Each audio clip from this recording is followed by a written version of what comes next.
sabe? Projetar algo que vai ficar funcionando a quilômetros de distância é um baita desafio, já parou para pensar? E se ele simplesmente travar? Ou pior, a bateria acabar? Bem, hoje a gente vai mergulhar em duas técnicas que são, assim, essenciais para garantir que um projeto remoto não te deixe na mão, não importa onde ele esteja. Vamos imaginar a cena. O projeto está lá, longe, no meio do nada, e de repente, silêncio total. Será que foi um bug no software que congelou tudo? Ou será que a bateria foi para o espaço meses antes do que deveria? Olha, esses são os dois maiores pesadelos para qualquer pessoa que mexe com sistemas embarcados. A boa notícia é que tem como evitar isso. Então, para começar, se um sistema pode travar sozinho, a gente precisa de um guarda que nunca dorme, certo? E é exatamente essa a ideia da nossa primeira ferramenta. Pensa nela como um vigilante incansável, sempre de olho no código. Esse guarda tem nome, Watchdog Timer, ou WDT. A analogia do cão de guarda é perfeita. Pensa assim, enquanto o código está lá, rodando, fazendo barulho, ele fica quieto, na dele. Mas, se o silêncio se prolonga demais, ele entende que alguma coisa deu muito errado. E aí ele late, ou seja, força uma reinicialização completa do sistema. Simples assim. E a lógica por trás disso é, sério, genial de tão simples. Olha só como funciona. O sistema começa uma contagem regressiva. O código, enquanto está rodando direitinho, vai lá e alimenta o watchdog de tempos em tempos, o que reinicia o contador. Agora, se o código trava, ele para de alimentar o watchdog. O contador não é reiniciado, chega a zero e pronto. O próprio hardware, sem depender do software, força um reboot. É basicamente um botão de reset automático que impede que o projeto fique travado para sempre. Então, para resumir essa parte, o Watchdog não é um luxo, tá? É uma verdadeira apólice de seguro. Para qualquer dispositivo que precisa funcionar meses ou até anos sem ninguém por perto para supervisionar, essa é a primeiríssima linha de defesa contra aquelas falhas que a gente nunca espera. Beleza, então o nosso dispositivo agora já sabe se virar se travar. Problema resolvido, certo? Mais ou menos, porque de que adianta ele não travar se a bateria dura só alguns dias? Pois é, para um projeto ser autônomo de verdade, a gente precisa dominar a arte da hibernação. É fazer cada pingo de energia valer a pena. E essa tabela aqui revela o grande segredo da longevidade de uma bateria. Dá uma olhada. No modo ativo, o chip consome uns 90 miliamperes. Bastante, né? Agora, olha o modo dormant. O consumo despenca para menos de 1 miliampere. É uma redução de tipo quase 100 vezes.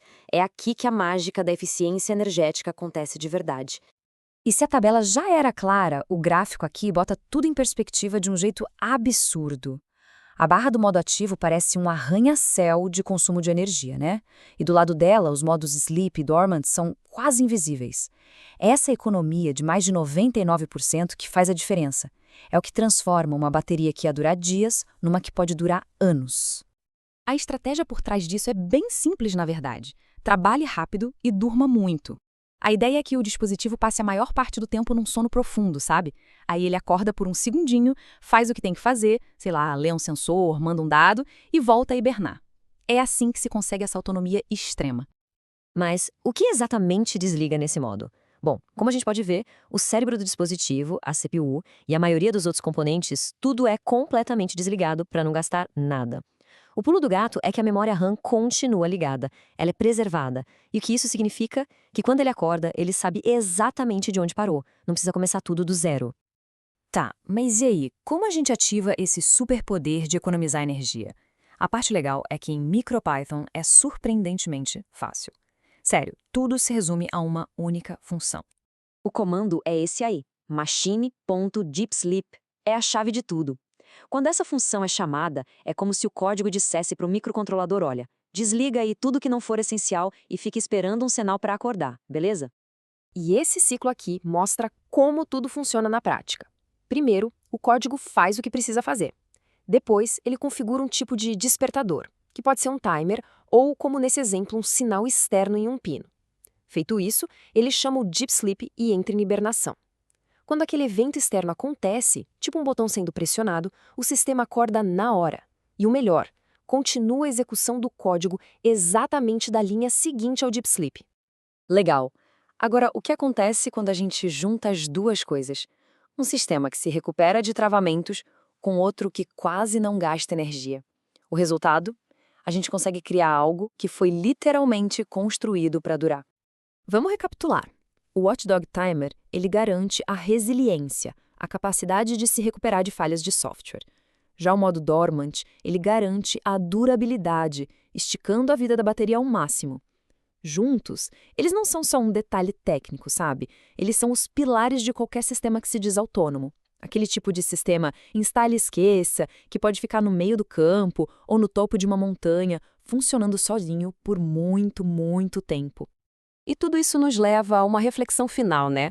Quando falhar deixa de ser uma opção e a bateria dura anos, que tipo de coisa se torna possível criar? As portas se abrem para um universo de projetos e dispositivos que são, de fato, inteligentes e autônomos. As possibilidades são incríveis.